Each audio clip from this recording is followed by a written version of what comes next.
Well, my Ford 1210. Still running good. Recently I took it to a shop to try to get the four-wheel drive fixed.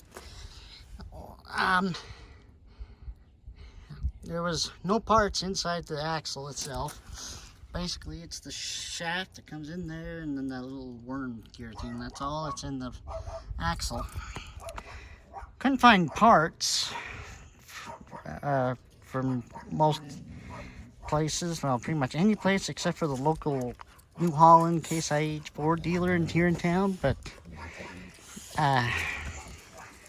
it was going to be about $8,000 for the parts that they did have.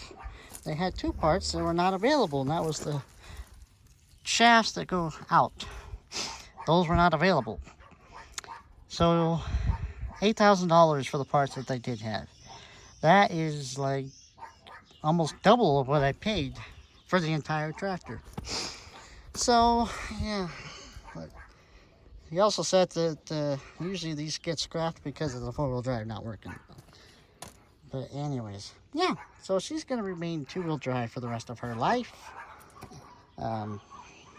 Later, I might look in the book and get all the part numbers and see if I can just scour the internet and find them. But yeah, other than that, yeah, I'll just keep running chains on her. I took them off already because snow is melting. But I got a tube coming for that tire because I've had it fixed already once last year.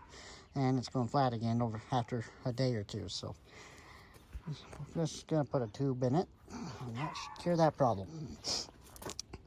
But at the shop, he did adjust the clutch. And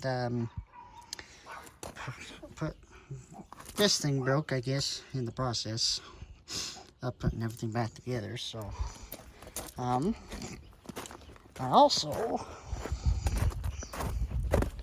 open the hood.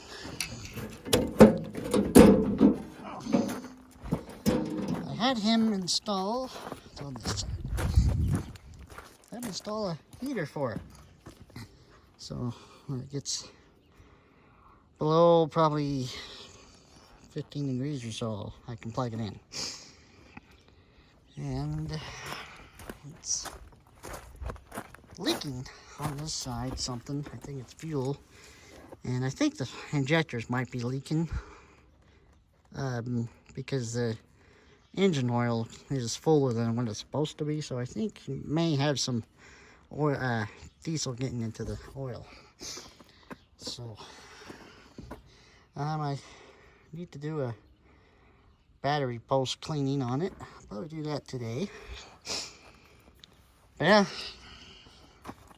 running good otherwise. The clutch is working good now. It didn't work before. So now I can engage the PTO without shutting it down, engaging it, and then starting it back up. So that's what I had to do. But not my favorite thing to do. So anyways, this is just an update on this little girl. Or little boy, whichever you prefer. But I'll tell you what, these things sure come in handy. A handy little unit.